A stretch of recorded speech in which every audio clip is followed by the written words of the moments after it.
Aleluia. Glorificado é o teu nome, Jesus. Exaltado é a tua presença nesse lugar. Obrigado pelo banquete, Jesus. Obrigado pelo banquete, Espírito Santo.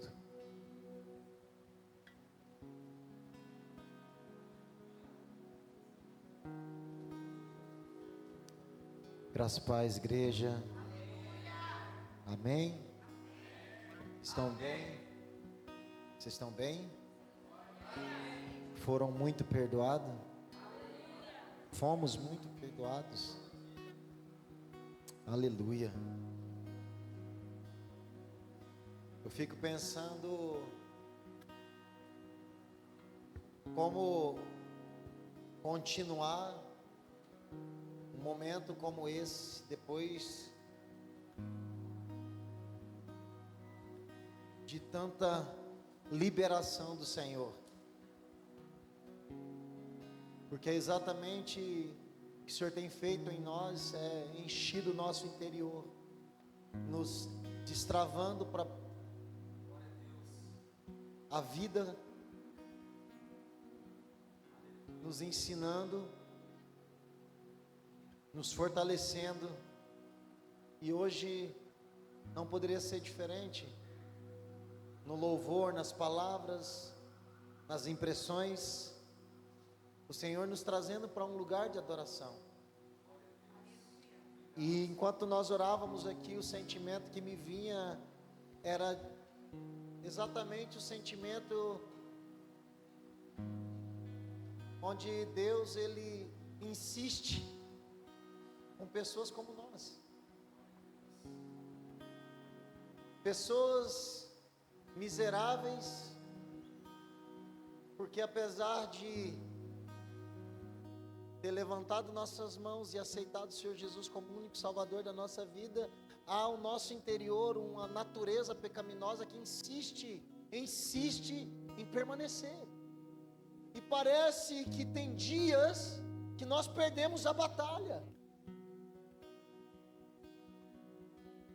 E quando perdemos a batalha, nós passamos a caminhar como homens e mulheres que esqueceu daquilo que o Senhor falou sobre nós.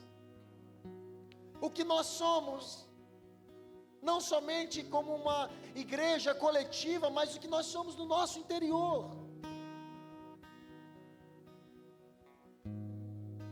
E aí parece que Deus é o tempo todo, pastora, e eu como pai, talvez eu não consiga entender ainda a tamanha paternidade de Deus, porque muitas vezes eu ajo com impaciência nas falhas das minhas filhas, mas o Deus Todo-Poderoso, misericordioso, me parece que insiste todos os dias com homens e mulheres falhas como eu.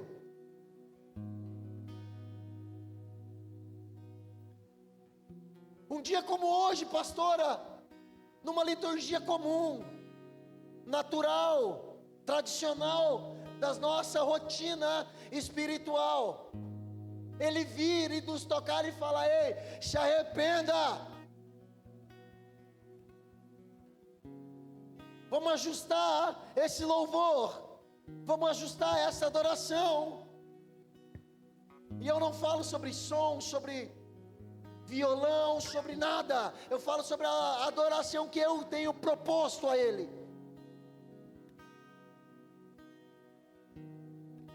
É uma graça, cara. Parece que no nosso dia a dia, Deus vem sem cessar insistir comigo na relação.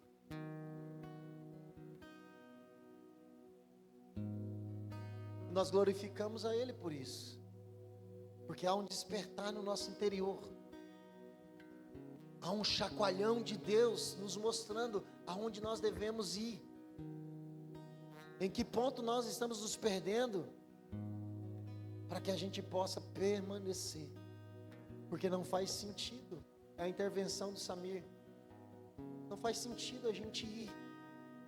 Se ele não tiver, é bem melhor ficar em casa e cuidar das nossas vidas.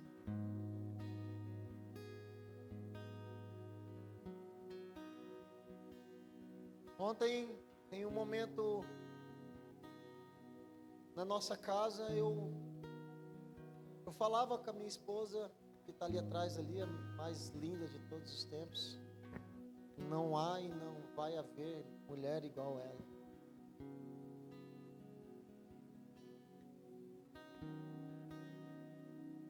Os meus irmãos entenderam, né?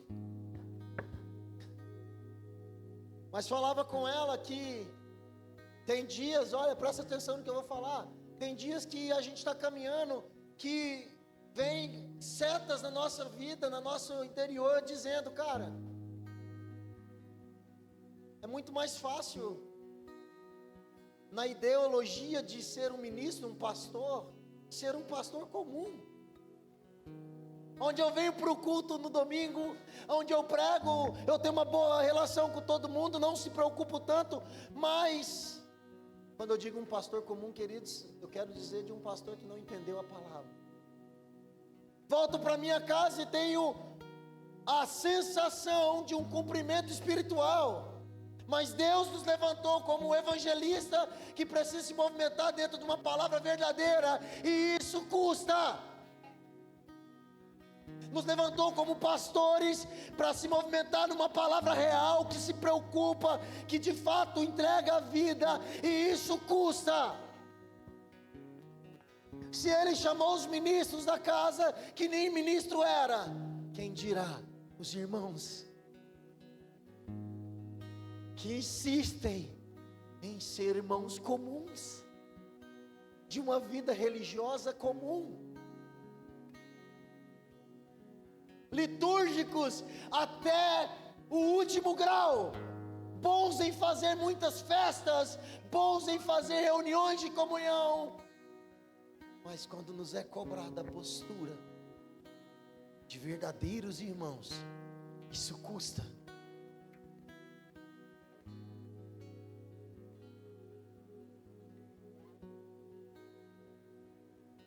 Custa tudo, cara. Porque Ele não nos chamou para ser. Deus não nos chamou para abrir um prédio, colocar um na nomenclatura e seguir sendo conselheiros. Deus nos chamou a ser uma igreja que ama o perdido, ama a viúva, ama o pobre, o necessitado. Uma igreja que vai expressar a igreja de Atos 2, que tinha tudo em comum, que partilhava o pão,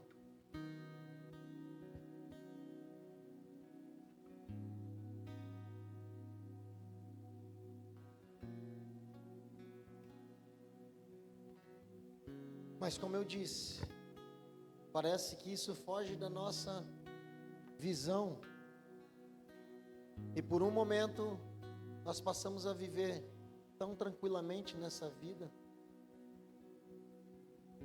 e desejamos viver isso. Muitas vezes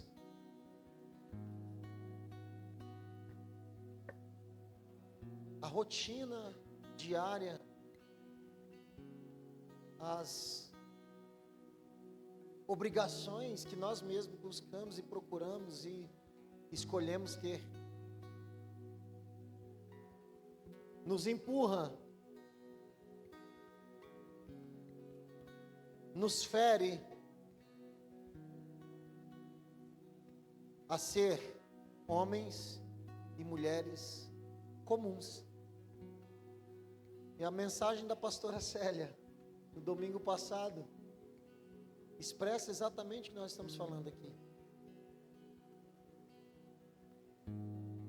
Se eu pudesse dar o nome para a mensagem que nós iremos agora trilhar, eu daria quando a vida comum, como os dias comuns, nos roubam o propósito. Eu queria que você abrisse sua Bíblia no texto, no Evangelho de Mateus, capítulo 24. Nós vamos ler a partir do 37. E esse é o texto base da nossa mensagem. Eu não quero me delongar. Evangelho Mateus 24, 37 até o 39. Eu não quero me delongar muito nisso aqui, mas eu quero que o Senhor nos libere a porção necessária para que a gente possa entender aquilo que Ele tem nos chamado nesses últimos dias, não somente a partir da vida dos ministros, mas na vida da igreja do Senhor Jesus. As percepções que os irmãos têm tido, os despertar que alguns irmãos têm vivido, isso tudo fala sobre aquilo que nós queremos entrar agora. E como eu disse para você, um tema que me chama muito a atenção, um tema que me fere, porque muitas vezes eu sou vítima desse tema. Muitas vezes eu sou um homem que pende a pensar que eu poderia ser alguém comum.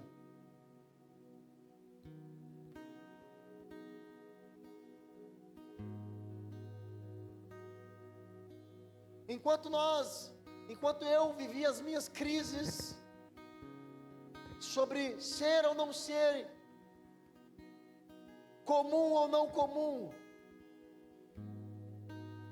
algum momento eu comentando com a pastora, nós debruçados na mesa falando como tem dias que o gigante parece que quer vencer o Davi. Tem dia que Davi sai para a batalha com seu bornal cheio de pedras e uma decisão, mas tem dias que ele só quer ficar na caverna. Em meio a tudo isso, o Senhor me salta aos olhos esse texto que nós vamos ler, enquanto a pastora ministrava, e era exatamente o sentimento que eu tinha, quando ela falou, eu tenho uma mensagem, eu também tinha uma mensagem, mas eu falei, cara, esse final de semana vai ser bem turbulento, então pastora, leva a mensagem para a gente. E quando ela começa a pregar, eu falei, meu Deus, que conexão do Espírito. Enquanto a pastora pregava, o Senhor falou comigo, em cima desse texto. Eu quero ler com você. Eu vou começar no 36, uma ênfase no 37. Quanto ao dia e a hora, ninguém sabe, nem os anjos do céu, nem o Filho, senão o Pai. Versículo 37 diz assim: como foi nos dias de Noé, assim será também na vinda do Filho do Homem. Versículo 38, pois como nos dias anteriores ao dilúvio, as pessoas comiam, bebiam, casavam e se davam em casamento, até o dia em que Noé entrou na arca, e eles nada perceberam, até que veio o dilúvio e os levou a todos. Repita comigo aqui: as pessoas comiam, bebiam, casavam-se e se davam em casamento. Comia, bebia e se dava em casamento.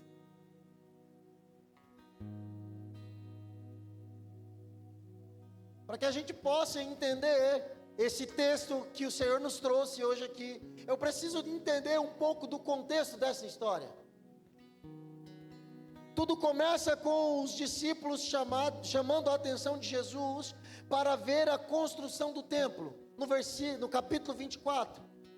O texto exatamente começa assim: saiu Jesus do templo, e quando caminhava, os seus discípulos aproximavam-se dele para lhe mostrar as construções do templo.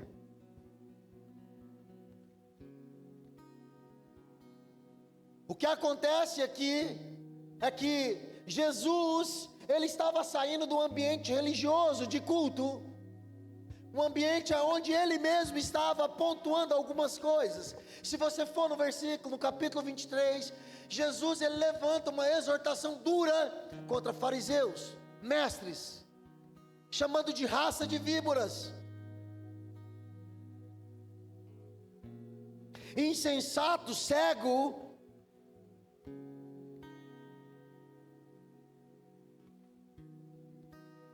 Tem várias colocações que o Senhor faz aqui. Nesse exato momento, Jesus exortando esses homens dentro desse próprio templo. Quando ele sai do templo, os seus discípulos passando ali, ele olha e vislumbra as construções. E eram construções gloriosas, porque eram feitas de pedras preciosas, ouro, metal, tudo que o templo requer, conforme as Escrituras. E aquilo chama a atenção. Eu não sei qual o interesse, a ideia dos discípulos, chamar a atenção de Jesus para isso. Mas o que me causa um espanto é que, quando Jesus, dentro desse próprio templo, combatendo a religiosidade e o levante de homens que estavam defraudando a palavra de Deus, discípulos próximos, amados do Senhor, chama a atenção. Olha lá, cara, olha lá Jesus, que coisa mais linda, uau!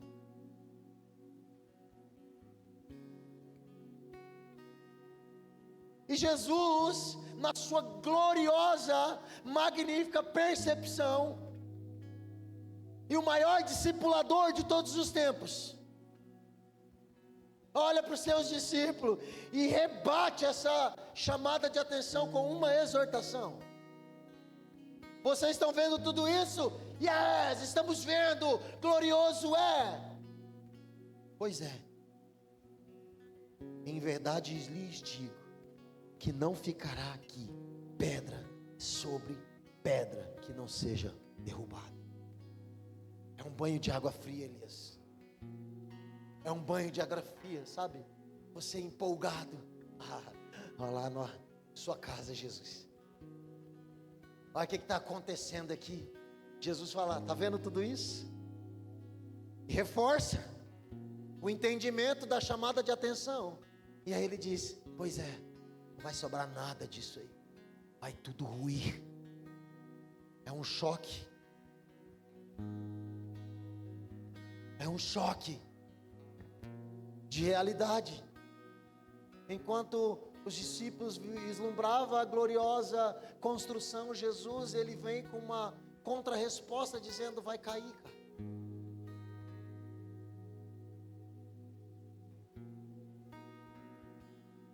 Isso não me interessa. É como se ele tivesse falado assim.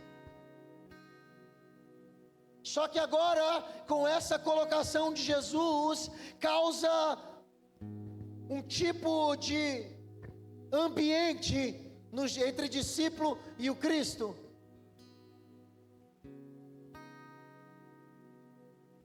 Falando sobre mim como um discípulo, muitas vezes eu empolgado, chegando para os meus discipuladores falar, e aí de repente eu recebo uma contra-resposta e falo, cara, deu ruim aqui. E agora, como é que eu conserto isso aqui?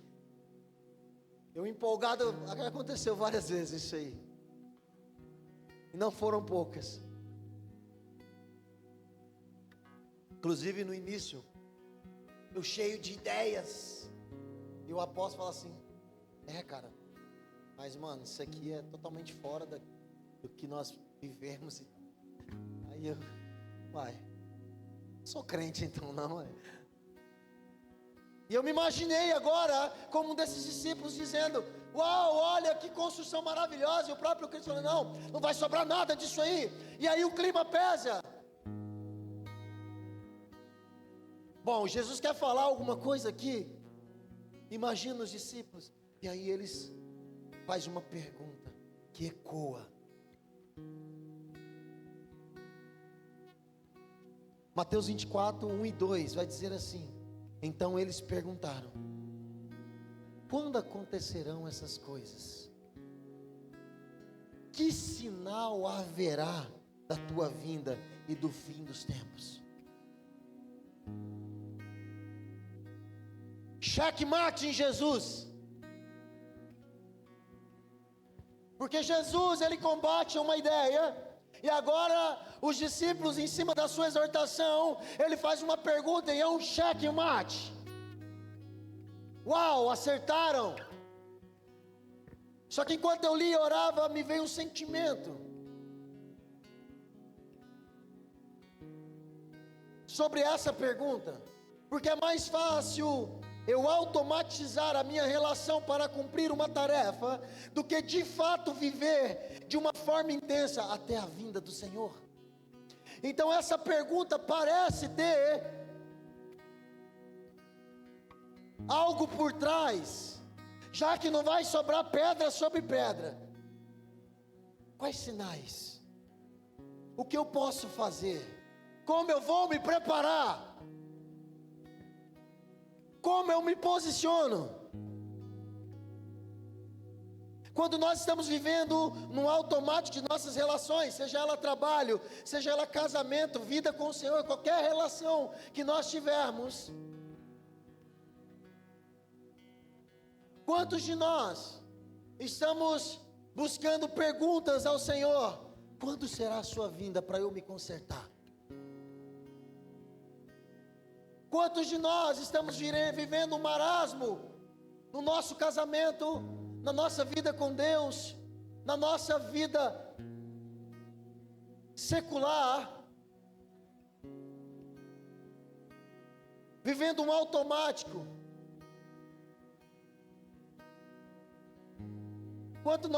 Quantos de nós viemos aqui hoje de forma automática? Nos levantamos da nossa vida cansada, falando: eu tenho que ir, não por amor ao meu Senhor. Talvez isso nem passe na nossa cabeça, mas eu preciso ir. E assim a gente tem levado a nossa vida, dia a dia. E se hoje nós descobríssemos que daqui a 30 dias nós iríamos ser demitidos, e que a demissão fosse um motivo específico, que se nós alterássemos o nosso modo de viver, poderia reverter essa decisão? Quantos de nós não nos empenharíamos com tudo que nós temos para mudar, porque precisamos e necessitamos do emprego? Quantos de nós descobrimos uma falhazinha no coração ao fazer um exame, uma diabetes meio alterada, e fala: agora eu preciso correr, porque eu quero viver mais 10 anos, aí eu corro todos os dias, faço exercícios, porque eu descobri algo. Quantos de nós não bebemos água? Eu vi os irmãos cutucando o cara aí. Descobrimos que precisamos beber água, mas já era tarde demais, agora eu preciso beber 3 litros d'água. Falando do irmão aqui, todo mundo sabe, né? Mas não foi eu, as irmãs cutucou ele ali. Deus está falando. Nem tinha pensado em você na mensagem agora. Ficou bom, obrigado. Quantos de nós vivemos assim? Eu lembro quando Rina teve a pré-diabetes, né, Kívia? Não posso doce. Mas nós somos assim no geral. Corremos atrás porque vislumbramos algo que vai acontecer. Quantos de nós nos empenharíamos no nosso casamento, descobrindo que alguma rachadura iria nos separar? Quantas pessoas eu converso? Poucos dias recebi a mensagem de um amigo: eu estou cansado de perder os meus casamentos. Ele já estava no 3º. E aí ele falou: eu queria tanto me empenhar agora para ser um bom novo homem, mas já aconteceu tanta coisa. Esse era o sentimento dessa pergunta: quando você vai vir? Quando vão acontecer essas coisas? Porque eu preciso estar pronto, cara. Porque eu preciso caminhar. Eu preciso correr atrás da minha espiritualidade. E se hoje fosse o grande dia do Senhor, e se o céu se abrisse, toda a terra começasse a se dobrar, como Ele nos encontraria agora?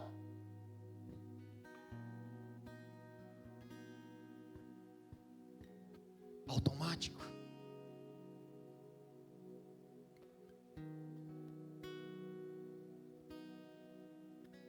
Cansados demais para viver o comum.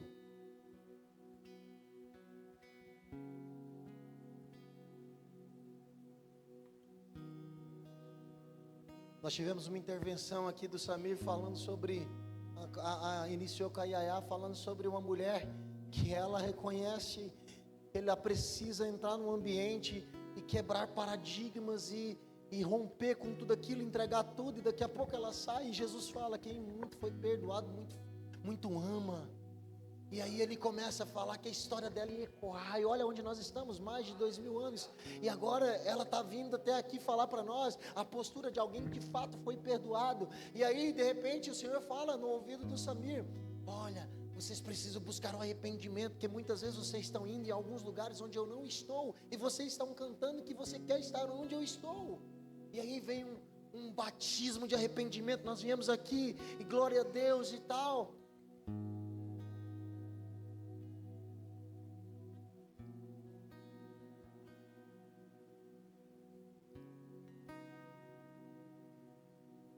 Isso tudo, o Senhor insistindo. E vem um batismo, todo mundo se prostra diante do Senhor. E aí nós nos levantamos, voltamos para nossas cadeiras, depois de um momento onde, cara, quem muito foi perdoado, muito ama. Aí eu estou aqui, pego o paninho e vou, rodo para lá e para cá, uau, aí eu volto para minha normalidade.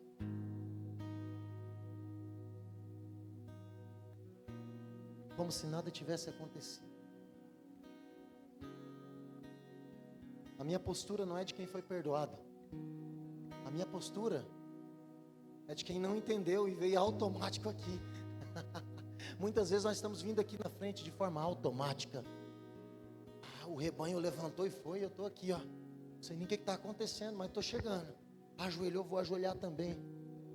E eu não estou desfazendo de ninguém, queridos, que veio aqui, pelo amor de Deus. Não é isso, é que o Senhor tem falado comigo sobre dias automatizados, sobre dias comuns onde nós estamos nos perdendo, e muitas vezes nós fazemos coisas para Deus, falando que era para Deus, mas na verdade é mais uma carência do meu coração, do que de fato um expressar para o Senhor.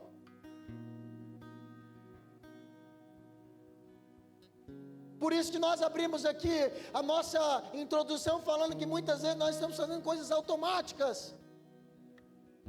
Vindo para um turno, vindo para um estudo, vindo para um culto de forma automática. Eu não sei porquê, para agradar quem? Porque a pastora e o evangelista não cobram nada, nenhuma postura. É claro que se você quiser ser um homem de Deus, uma mulher de Deus, entendido nas escrituras, você precisa frequentar esse lugar. Foi uma decisão sua, é uma decisão minha. Não é cobrança de quem vai no culto, frequência. Não, é verdade, é algo verdadeiro que precisa acontecer. Nós precisamos amar esse lugar, cara, porque se Ele está aqui, é aqui que eu quero estar. Se Ele está lá, é lá que eu vou para lá. Se Ele está do outro lado, eu vou me movimentar, mas eu quero ir atrás da sua presença. E atrás da tua presença está nos cultos de quinta, nos turnos de quinta, no estudo, está na comunhão dos santos, está no domingo de manhã, está na vida comum da igreja. Essa é a presença, cara. Nós cantamos hoje, nós nos arrependemos hoje, cara. E eu creio que há uma verdade no coração debruçado diante dele, e hoje ele está falando justamente isso, para nos ensinar e nos empurrar para o propósito.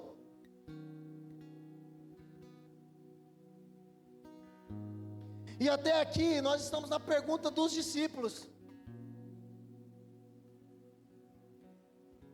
quando vai ser?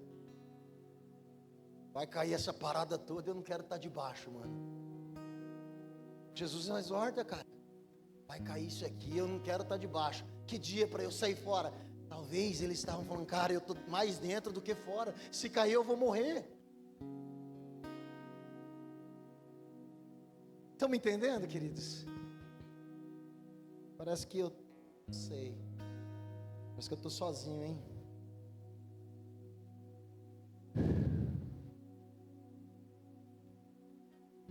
Quantos de nós, quando descobrimos um diagnóstico, nós nos corremos atrás? Não é assim?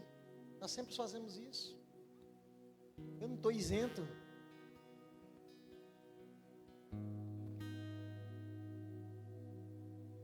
Mas ao invés de dar uma resposta pronta, uma receita de como se comportar nos dias vindouros do Senhor, Jesus, curiosamente, passa a dizer como seria os dias que antecede a sua vida. O que os discípulos esperavam? Claro que eu vou vir dia 28 de dezembro de 2026, estejam prontos, por favor. Só que não daria certo. Ainda assim não daria certo. Se Deus colocasse o dia, não daria certo. Porque Ele falou: Moisés, prepara o povo, faça isso, isso, isso. Eu vou vir visitar vocês. Quando Ele visitou, ninguém subiu. Agora que me vê isso, nem que se Ele colocasse o dia, nós estaríamos prontos. Ao invés de dar uma resposta pronta para aqueles discípulos que perguntaram quando vai ser o dia da queda de tudo isso, a sua vinda, Ele passa a dizer como será os dias que antecede a sua vinda. Curiosamente Ele faz isso. Então Jesus, Ele começa a revelar guerras, fome, perseguição, apostasia, falsos profetas, aumento da maldade e o esfriamento espiritual. É um combo que Ele começa. Se a gente for ler aqui, a gente vai gastar muito tempo, mas se você pegar dentro do versículo do capítulo 24, quando eles fazem essa pergunta, Ele começa a falar sobre isso. Ele fala: olha, se eu não tivesse abreviado, esse já até vocês escolhido ia embora. Vai chegar o grande dia, e Ele começa a falar de guerra, rumores de guerra, falsos profetas, falsos mestres, que confundiriam até aqueles que são santos.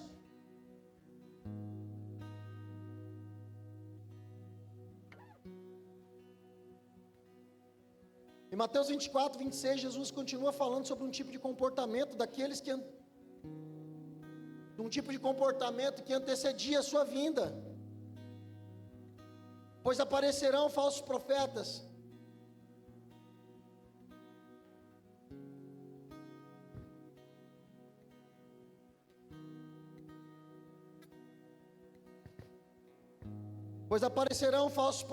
falsos cristos, que realizarão grandes sinais e maravilhas para que, se possível, enganar até os escolhidos. Vejam, eu vos avisei antecipadamente. Assim, se alguém disser, ele está lá no deserto, não saiam, ou ali está ele, dentro de casa, não acredite. Um tipo de comportamento que vai existir, que antecede a sua vinda. Isso não era exatamente o que os discípulos perguntou. O discípulo perguntou quando será, e ele não disse quando seria, ele falou como estará. O comportamento das pessoas que levantariam homens falsos para denegrir a imagem de Deus, para distorcer a mentalidade dos homens verdadeiros, sinais, milagres, maravilhas. Isso não aponta para o dia que Ele vai vir. E aí ele exorta dizendo: vão falar que eu estou lá, vão falar que eu estou do outro lado, vão falar que eu estou dentro de casa. Não acredite. Eu te avisei antecipadamente. Ele está advertindo sobre manipulação, engano, frieza.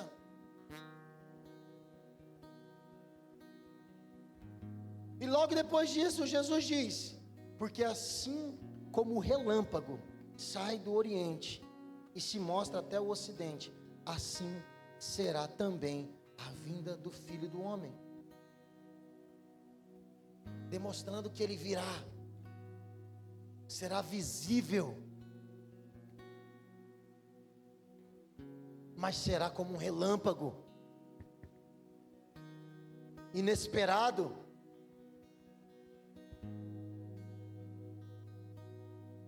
Isso não tem a ver com a pergunta dos discípulos. Eu perguntei quando foi, o Senhor está me dizendo, o Senhor está me dizendo como vai ser.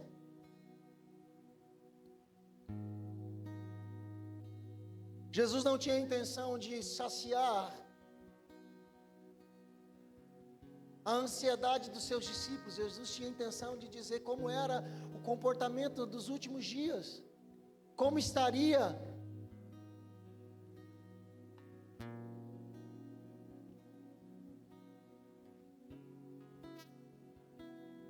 no versículo 29 a 31, Jesus vai falar sobre os sinais.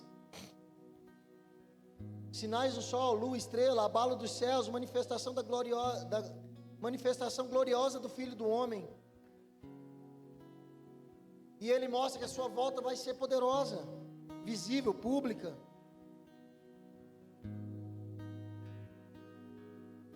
Mostrando para os discípulos como seria e não qual dia fosse. Versículo 32 e 33, ele vai falar a parábola da figueira. Jesus compara os sinais da figueira. Quando os seus ramos ficam novos, brotam folha, sabes que vai chegar o verão. Da mesma forma, quando os sinais proféticos acontecerem, os discípulos entenderão que sua vinda está próxima. É um chamado ao discernimento espiritual. Jesus, ele vai citar agora uma parábola. Vocês conhecem a figueira e sabem que quando ela se renova, está próximo o verão.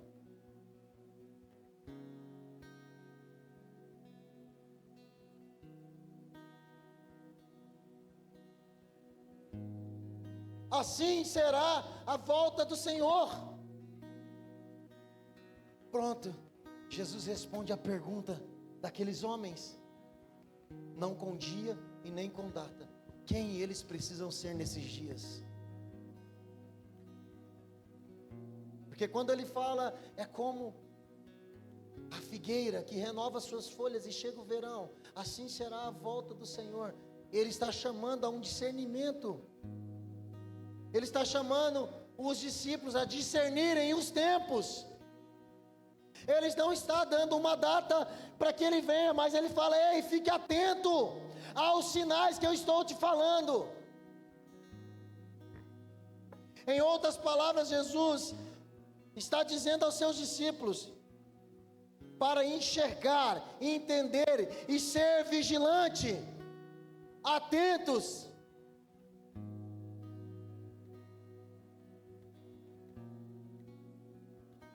Porque os rumores da sua vinda vão estar visíveis.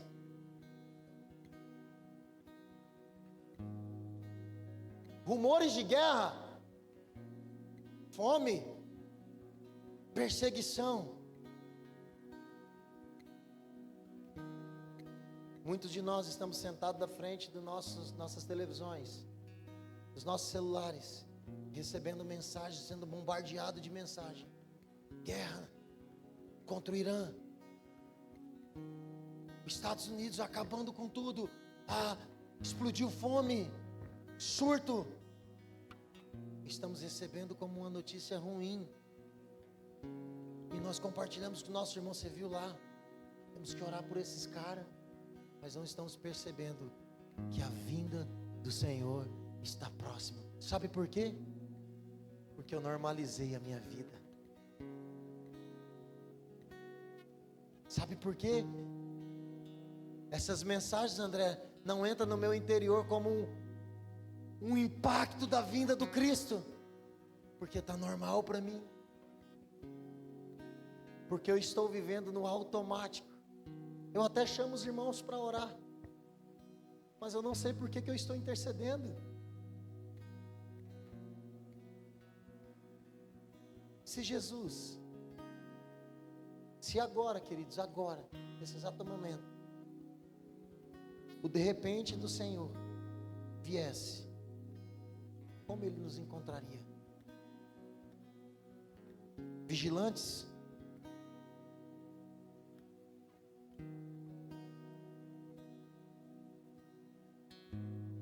Atentos? Discernindo os tempos?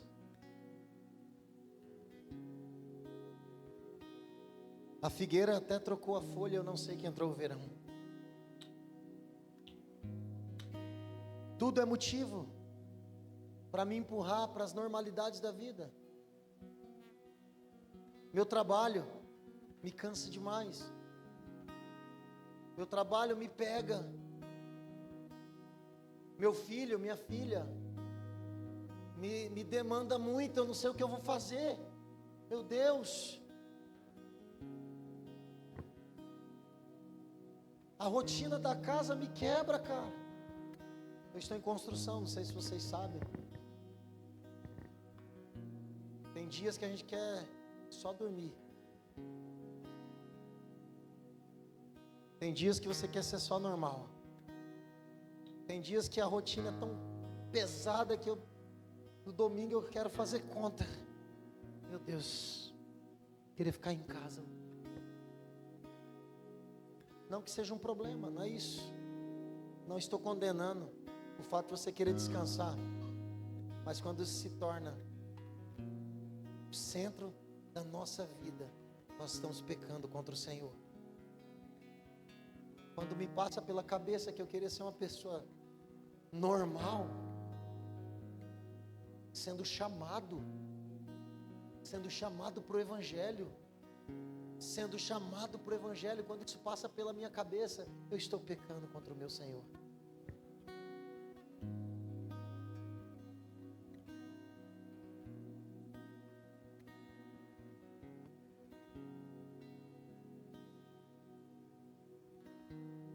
Nada contra quem quer viver normal, continuar liturgicamente correto. Mas, cara, será que é para isso que Ele nos chamou? Será que a sua cruz, será que as suas dores foi para isso?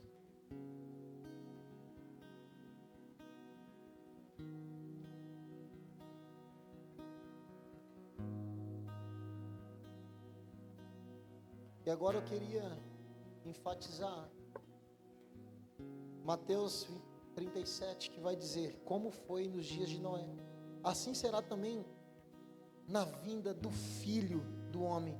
Pois como nos dias anteriores ao dilúvio, as pessoas comiam, bebiam, casavam-se e se davam em casamento, até o dia em que Noé entrou na arca, eles nada perceberam, até que veio o dilúvio e os levou a todos. Assim acontecerá na vinda do Filho do Homem. Que peso esse versículo. Que peso esse versículo, cara.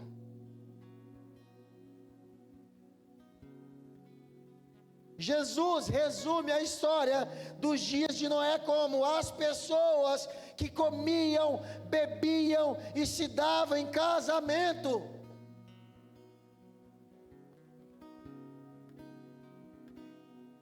Foi assim que ele falou: assim será nos dias da vida do Senhor, como nos dias de Noé. Faz uma referência a Gênesis. Só que lá em Gênesis, meu amigo, Deus, Ele foi mais direto.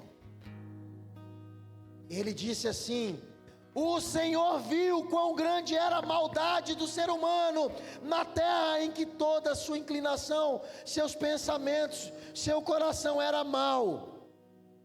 O tempo todo a terra estava corrompida diante de Deus, cheia de violência. Deus viu a terra e sim, estava corrompida por todo o ser vivo. E todo ser vivo tinha se corrompido em seus caminhos. Como nos dias de Noé, Jesus fala, casavam, se davam em casamento. E aí Deus em Gênesis vai falar, a terra estava corrompida, violência, miséria, todos. O que mudou? Na palavra do Senhor.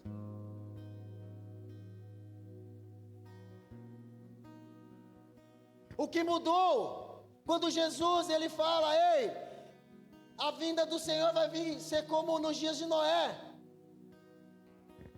Terra corrompida.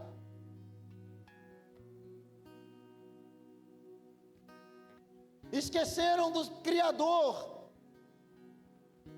Aí veio o dilúvio. Noé entrou na arca. Ainda assim, eles não creram. E de repente, as águas invadiram e levaram todo mundo. Assim será no dia da vinda do Filho do Homem. E aqui Jesus ele não está combatendo as práticas comuns de casar, beber e se dar em casamento. Não é isso que ele estava combatendo. Mas sim, como os filhos estavam se relacionando em dias comuns. Jesus não está falando, para de se casar, para de comer em família, para de se reunir, não. Ele estava falando, em meio aos dias comuns, os meus filhos que me conhecem, estavam corrompidos, vivendo normalmente, comendo, casando, trabalhando. Isso não era pecado. Mas como eles estavam lidando com essas coisas, vivendo normalmente sem perceber que estava espiritualmente morto. Enquanto a violência crescia, o pecado aumentava, e Deus enviava os avisos. Noé construindo uma arca, terra corrompida, Noé construindo uma arca. Aviso de Deus. A terra corrompida, rumores de guerra, aviso de Deus. Maldade crescendo, rumores. Como estão os filhos do Senhor?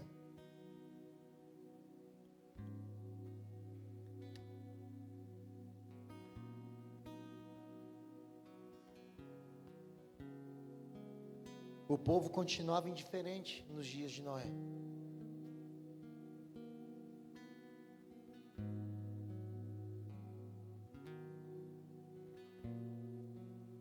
E algo aqui me chama a atenção.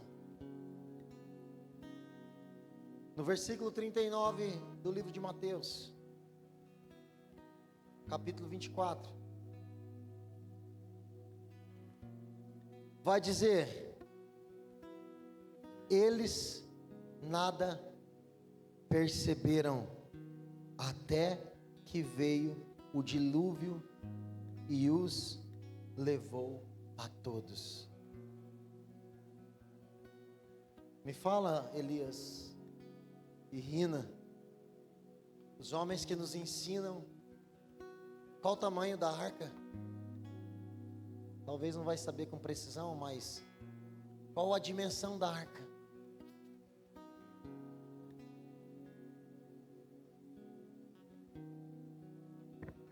Eles não perceberam Deus gritar, me veio assim uma pergunta: e se o povo se arrependesse, como Jonas? Como lá no livro de Jonas. E se ele se arrependesse, será que Deus não se voltaria? A arca estava sendo construída, a mensagem estava sendo pregada. Eles não viram o quê? Não perceberam o tempo, o juízo, os sinais, a paciência de Deus. Havia uma cegueira, porque eles decidiram viver a vida comum e se esqueceu do Senhor. Talvez nós estamos vivendo nossa vida comum, queridos. Nos esforçamos para fazer muitas coisas, menos estar na presença do Senhor. Porque quando pensamos em nos dedicar a isso, isso custa, e vai ser mais uma coisa para pesar o meu dia. Então eu sou leviano com a presença, mas não falta o meu trabalho. Eu sou leviano com a presença e me dedico a outras coisas.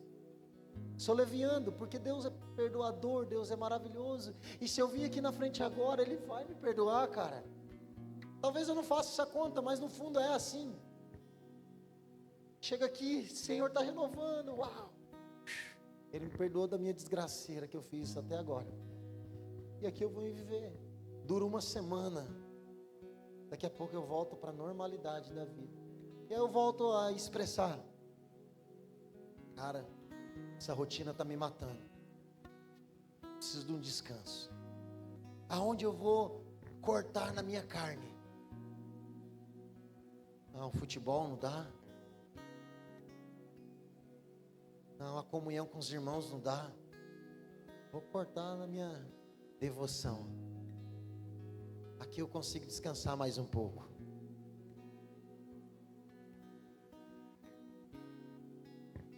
Como tem sido nossos dias comuns? O Senhor nos chamou para ser peregrinos. Peregrinos. Quem peregrina, ele está caminhando para o propósito. Quem peregrina, ele está em movimentação. Quem peregrina não se confunde com as coisas dessa terra.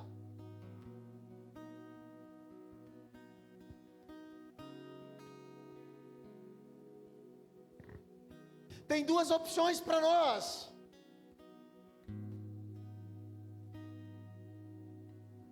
ou Deus arranca de nós aquilo que tem sido um impedimento para que eu o adore, de forma abrupta, me cortando, me chamando para olhar para Ele.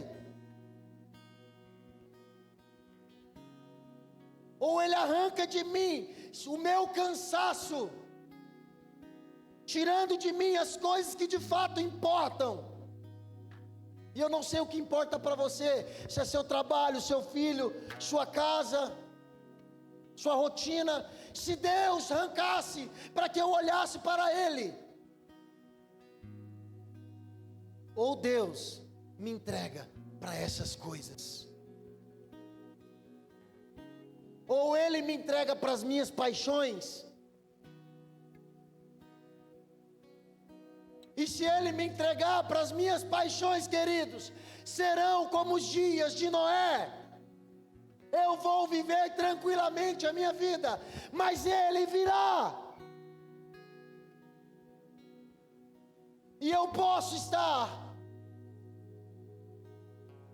me casando, me dando em casamento, comendo e bebendo, e não perceber a sua vinda, a sua chegada. Isso não é para causar um temor, um medo. Isso não é para, meu Deus, eu preciso me posicionar, senão eu vou para o inferno. Não, cara. O Senhor está nos ensinando hoje quem nós somos diante dEle. Quem são os filhos. Como os filhos se comportam há dias que antecederão a sua vinda. Como peregrinos que está caminhando para casa. Eu vou para casa, minha nova Jerusalém.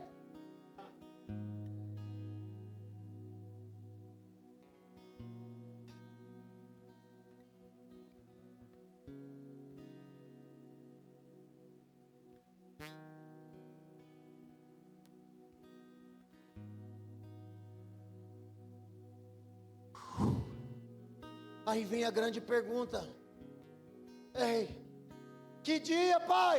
Para que eu me prepare? Não, não é sobre dia, é como estará o mundo e como você precisa se comportar, como você deve estar nos dias maus.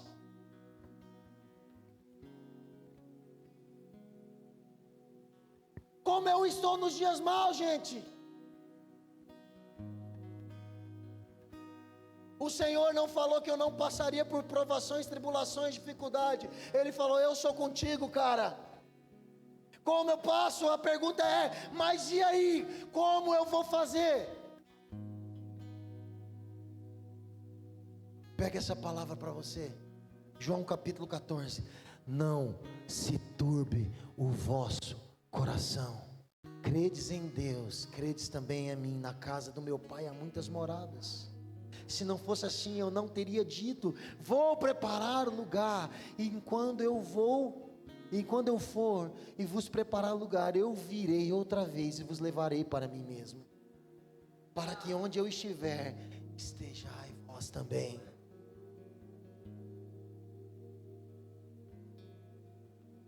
Mesmo vós sabei para onde vou e conheceis o caminho. E disse o Senhor: eu sou o caminho, a verdade e a vida, e ninguém vai ao Pai a não ser por mim.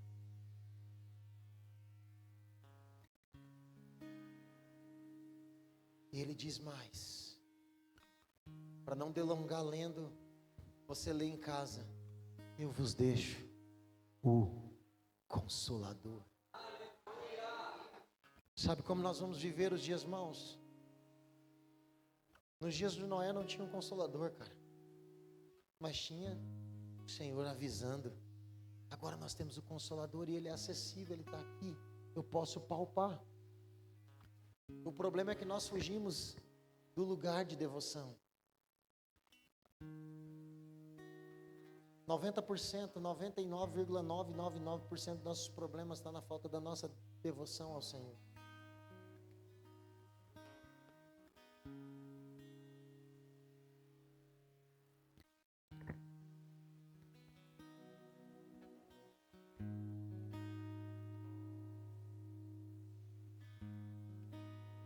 E eu quero finalizar esse tempo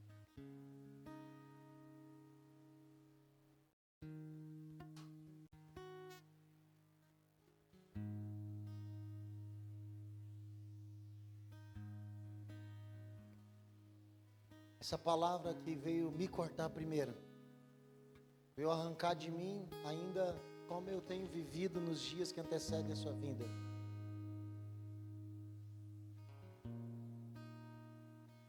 Dura a palavra, ouvi-la.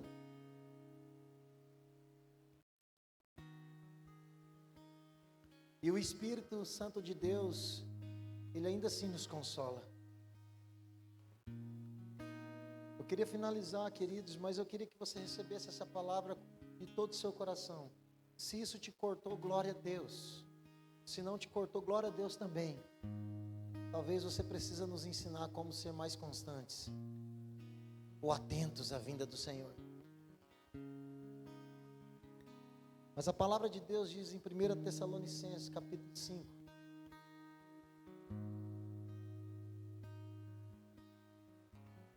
do versículo 1 até o 11,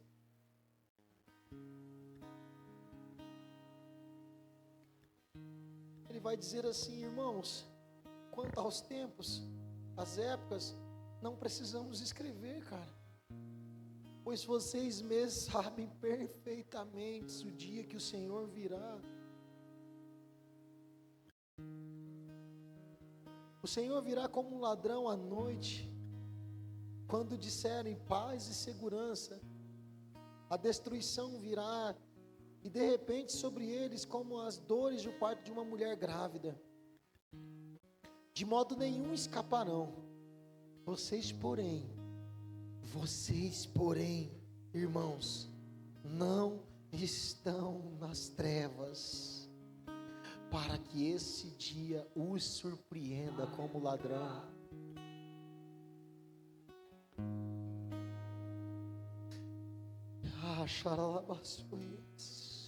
Vocês todos são filhos da luz e filhos do dia, não somos da noite nem das trevas. Portanto, não durmamos como os demais.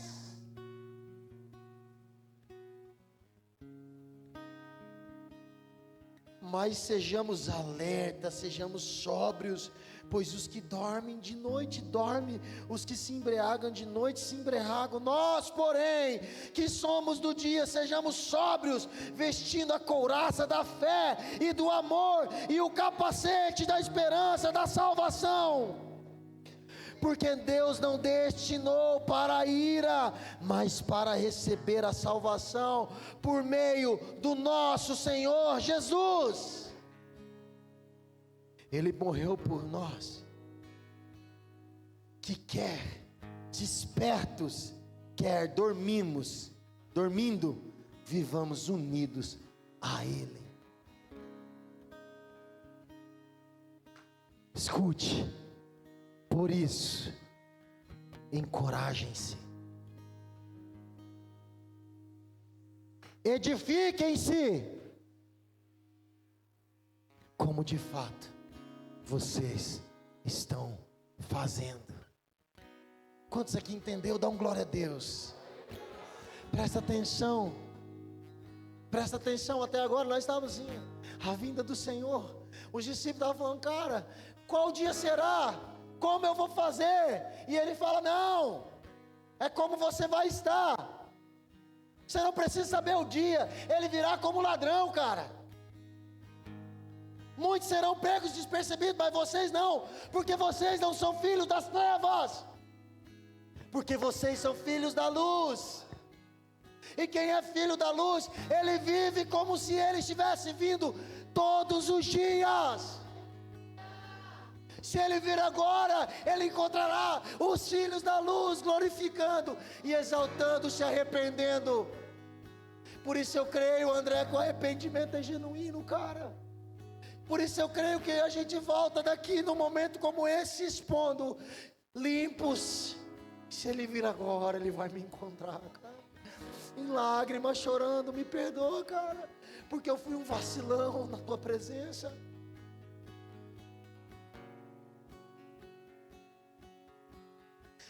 Vocês não são filhos das trevas.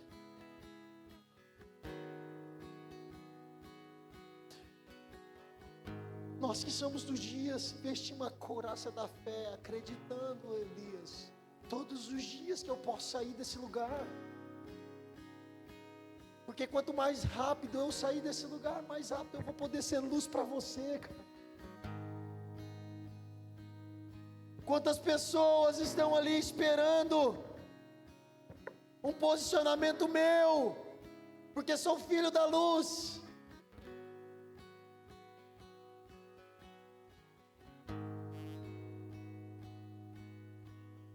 Vestindo a couraça da fé e do amor, e o capacete da esperança e da salvação. Deus não nos destinou para a ira, cara. Que isso seja um combustível do seu coração agora. Você não foi destinado à ira, independente do que você está fazendo até agora. Agora, até o momento que o Samir interviu, independente do que você estava fazendo, com o que você estava se preocupando, o que tinha roubado a sua identidade no Senhor, tinha roubado o seu propósito, independente se agora você entender essa palavra, Ele não nos destinou para a ira. E esse final, o final desse versículo me pega, porque ele diz assim: Ele morreu por nós. Ele morreu por nós, para que a gente fosse despertos. Ele morreu para me despertar, Aninha, para me tirar desse lugar.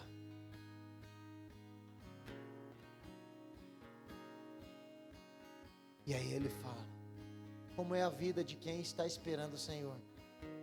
O versículo 10 vai dizer: vivamos unidos a Ele.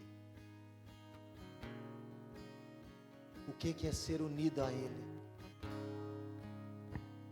Abraçá-lo. Olha para as minhas dores, Senhor. Olha para a minha vida miserável, Senhor. Unidos a Ele. Unidos.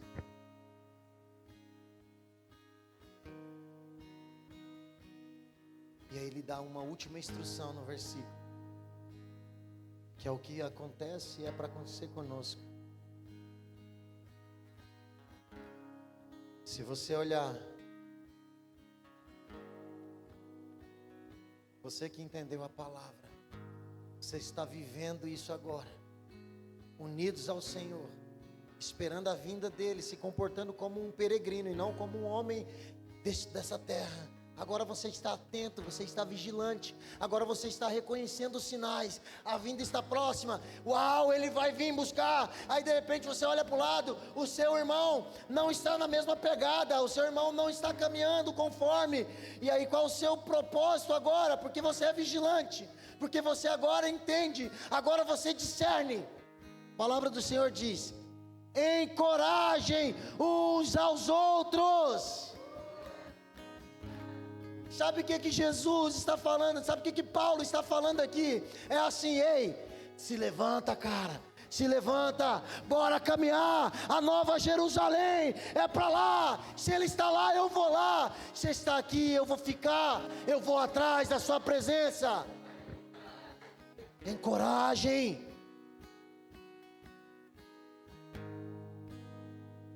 Edifiquem uns aos outros. Libera a palavra no seu irmão. Edifique e encoraje.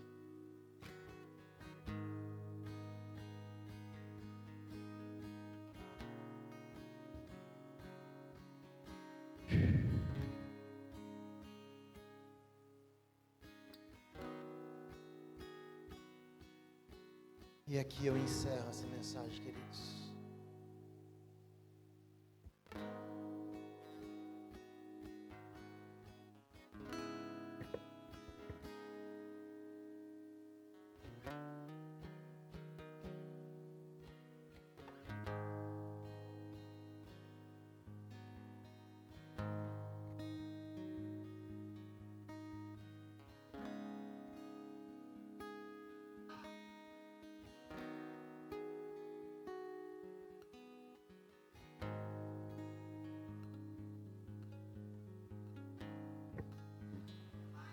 Irmãos, com essa fala do Joe, compartilhei com ele algo que o Senhor tem falado ao meu coração e isso se confirmou através dessa mensagem.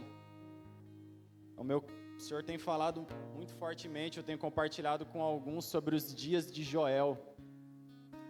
Em Joel 2, do 12 ao 13, existe um chamado ao povo a partir de Joel que diz assim: agora, porém, declara o Senhor, voltem-se para mim de todo o coração, com jejum, lamento e pranto. Rasguem o coração e não as vestes. Voltem-se para o Senhor, o seu Deus, pois Ele é misericordioso e compassivo, tardio em irar-se, cheio de amor leal. Arrepende-se e não envia desgraça. Meu sentimento, irmãos, diante disso que o Joe falou, que são dias que requerem de nós uma postura radical, são dias de consagração. O encorajamento, ele não é só para te levar e fazer andar assim, de uma forma empolgada, porque isso aí vai passar na hora que você se cansar.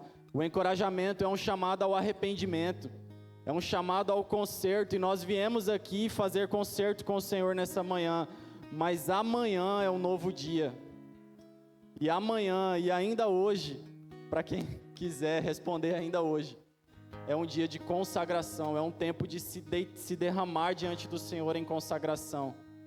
São dias, irmãos, em alterarmos a nossa postura.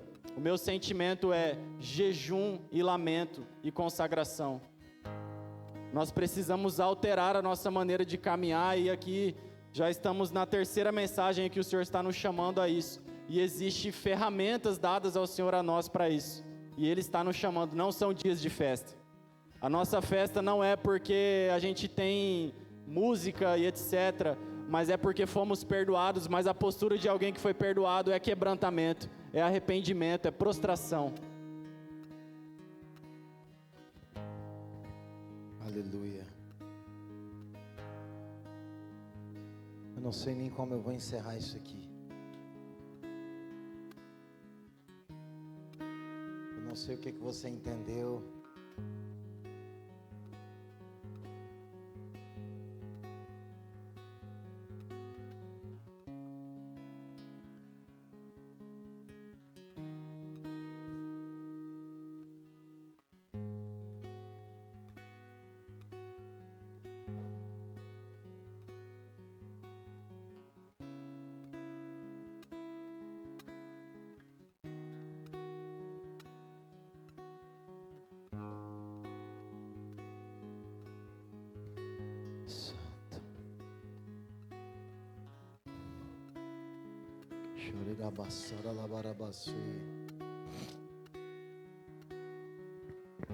Santo, Santo Espírito.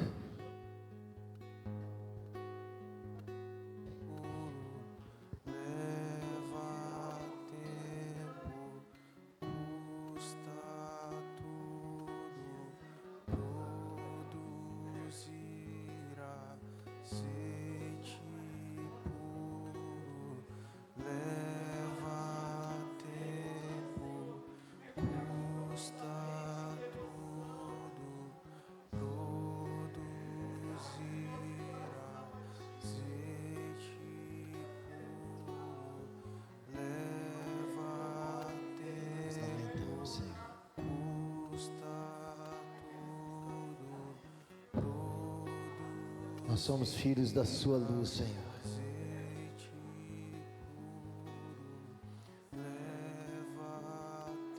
Senhor, corta nosso interior todos os dias, Pai, para que a gente viva de fato os dias que antecedem a sua vinda, Pai.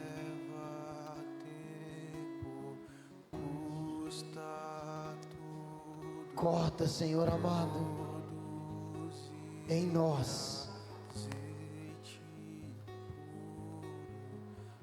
Faça a tua vontade no meio da tua igreja, Senhor.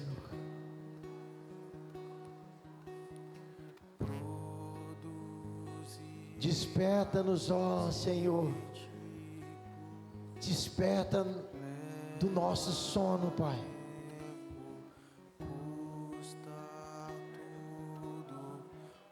Nós queremos, Espírito Santo,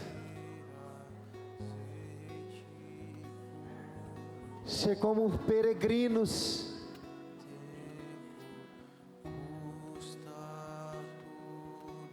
como soldados que se envolvem com a batalha e não com as coisas seculares.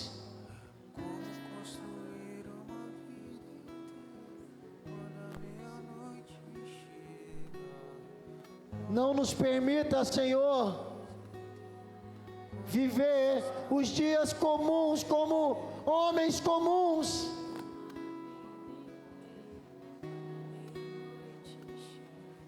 Mas nos ensina, Espírito Santo, a exalar o teu perfume, a tua presença, como peregrinos que caminham, e enquanto caminham, exala a tua presença.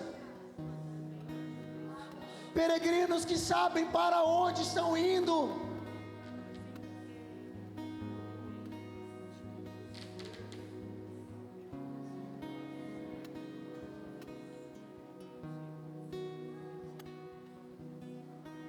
Livra-nos, ó Senhor, de sermos homens comuns em dias comuns, Senhor.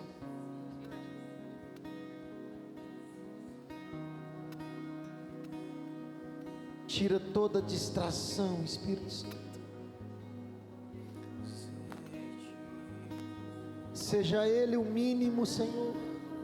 O cansaço físico, espiritual, o cansaço na nossa mente. Nos ensina, Espírito Santo, a vê-lo nesses dias. Lamentamos, ó Senhor, ainda estar nesse ambiente, mas desperta-nos para sermos soldados que não se acovardam na batalha.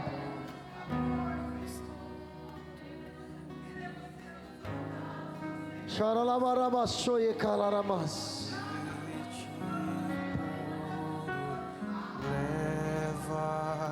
Secambará e o roblamaço mandacavaçoie.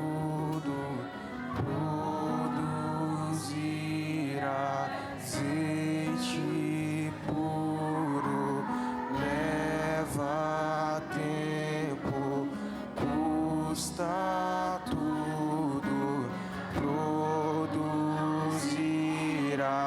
Azeite puro leva tempo, custa tudo produzir.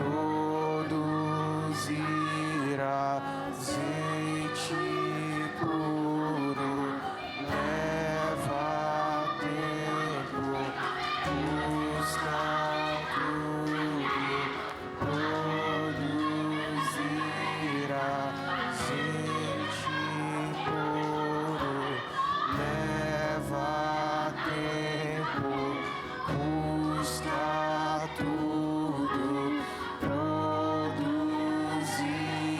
Azeite puro leva tempo, custa tudo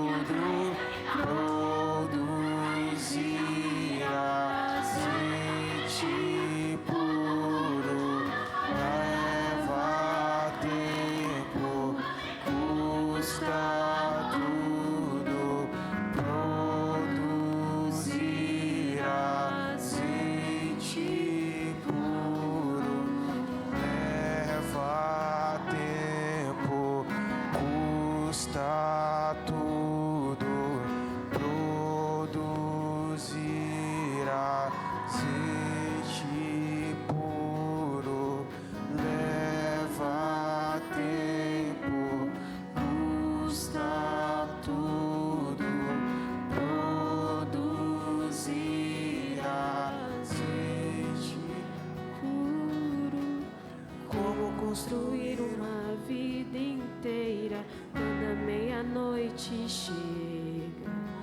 Como construir uma casa inteira quando a tempestade vem? Como construir uma vida inteira quando a tempestade chega?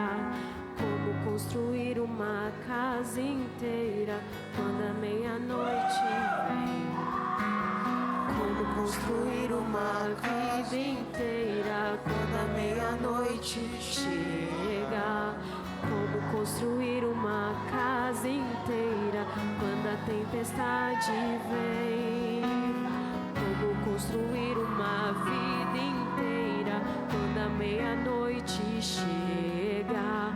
Como construir uma casa inteira quando a tempestade vem? Como construir uma vida inteira quando a meia-noite chega? Como construir uma casa inteira quando a meia-noite vem? Como construir uma vida inteira quando quando a meia-noite chega. Como construir uma casa inteira quando a tempestade vem.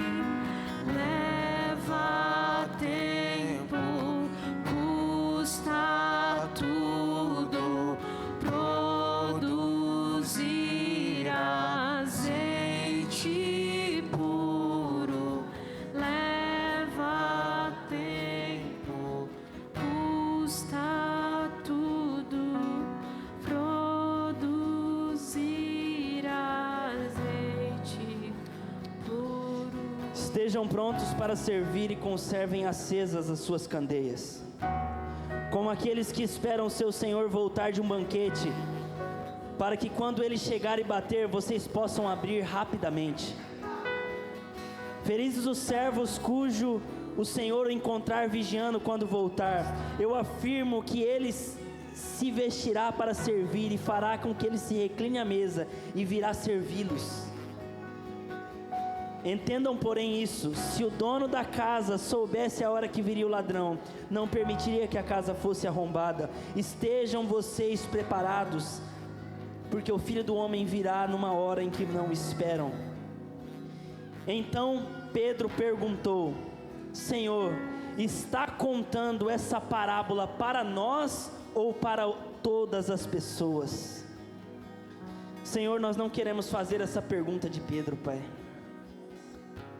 Será que essa palavra é para nós ou para alguns?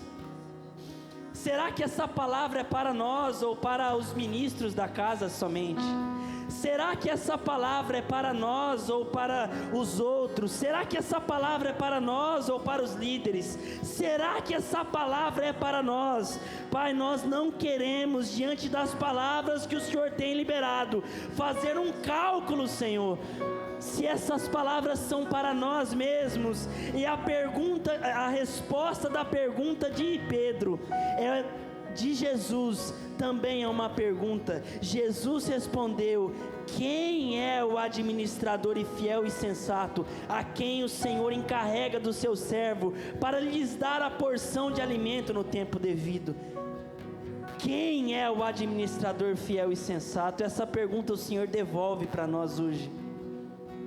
Quem são os filhos responsáveis de dar o alimento, de preparar a despensa no tempo devido? Porque o Senhor diz: feliz é o servo que o Senhor encontrar fazendo assim quando ele voltar. Durante essa semana, Senhor, nós repreendemos todas as palavras no nosso interior que tentam fazer cálculo diante daquilo que foi ministrado. Essa responsabilidade é de todos nós, Senhor. Noé não construiu a arca sozinho. Noé construiu a arca com os seus filhos, com a sua família. Jesus, nós clamamos, Senhor, quando o Senhor voltar, nós não queremos ouvir a pergunta: onde está a arca que eu mandei vocês construírem? Noé era um agricultor, Pai, e o Senhor deu a ele a tarefa de construção de uma arca. Nós temos muitas coisas, mas, Senhor, os nossos trabalhos, os nossos projetos não são maiores do que a arca que o Senhor nos mandou edificar. Nós queremos ser achados fiéis, Senhor. Todos nós, Senhor, nos comprometemos com a sua palavra, Pai. Assim nós oramos e te agradecemos por esse tempo, Jesus. Glorificado é o teu nome, Jesus. Pode sentar, queridos. Só quero dar uns recados e já dispensar vocês.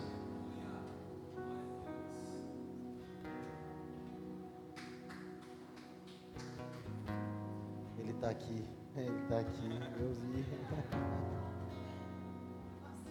Mas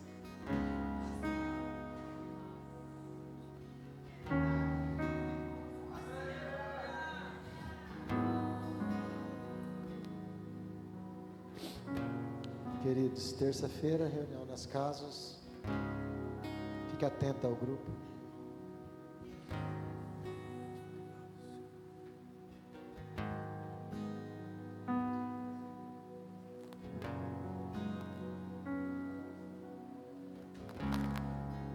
Graça e paz, meus irmãos. A primeira vez que eu falei aqui, o Senhor me levou lá para o passado. Ontem o Senhor me levou de novo, mas com uma outra perspectiva. Foi quando a Dulce, no nosso momento de oração, né, da igreja, a Dulce falou um versículo. Jesus disse: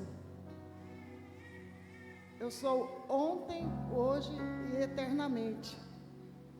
Meu irmão, essa palavra me pegou. Quem estava participando, não sei se percebeu, o Senhor me levou para uma igreja da Assembleia de Deus, lá no bairro Cidade Alta. Eu acho que eu tinha por volta de uns 10, 11 anos. E que tinha no púlpito esse versículo. Veio um arrependimento, veio muita coisa em mim naquele momento em que nós estávamos orando, pastora.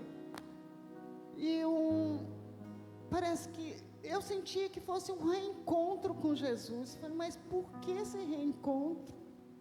Né? E ouvindo agora aqui a palavra do Joe ministrando, o Senhor esclareceu muita coisa. Que ontem eu passei o dia normal, fiz o serviço da casa e eu deitei para descansar quando tocou meu celular dizendo que minha mãe passou mal. Estava na UPA lá de Várzea Grande, que é próxima à casa dela, que ela tinha sofrido um ataque cardíaco e que o médico ia tentar reanimá-lo, mas não saberia se poderia fazer, se ela aguentaria, porque ela tem 90 anos. Irmã, eu recebi aquela notícia com uma paz no meu coração, que se fosse em outro tempo eu estava desesperada. Aí fomos para lá. Chegando lá, o guarda não me deixou entrar, mas aí eu insisti um pouco com ele, assim, de forma bem tranquila. Ele me permitiu que eu entrasse. Chegando lá, estava minha irmã e uma sobrinha, na qual eu creio que o Senhor preparou esse tempo para que eu estivesse com as duas. E aí passou pouco tempo, o médico falou, ela resistiu. Ela está bem e ela já vai ter alta. Mas o que eu quero dizer, refletindo sobre essa palavra que o Senhor atravessou no meu coração, que eu não sou mais aquela filha pequena, que eu sou uma filha madura, que o Jesus é o mesmo daquele dia e hoje, só com uma relação diferente de filha madura e um pai. E ouvindo toda essa ministração do irmão Joe, o Senhor me levou para esse lugar, entendendo. E chegando aqui, eu cheguei já atrasada por conta de estar dando assistência para minha mãe que está lá na minha casa. Eu já cheguei querendo ficar aqui. Olha, Senhor, eu não sei o que é, mas eu quero. E isso tem sido essa experiência que eu tenho tido com meu Senhor. E clamamos a Ti, meu irmão, não resista, venha o quanto antes. A palavra nos tem chamado para esse lugar. A seara é grande, muitos precisam. E nós temos que estar em prontidão. E que o nosso comportamento seja esse, de prontidão ao Senhor. Aleluia. Obrigada, meus irmãos. Glória a Deus, queridos. Glória a Deus, exaltado é o nome dEle. Quinta-feira nosso turno é estendido, tá, queridos? Venha, queridos, venha. Fome e sede, venha para esse lugar. Uma experiência maravilhosa o Senhor tem nos dado, amém?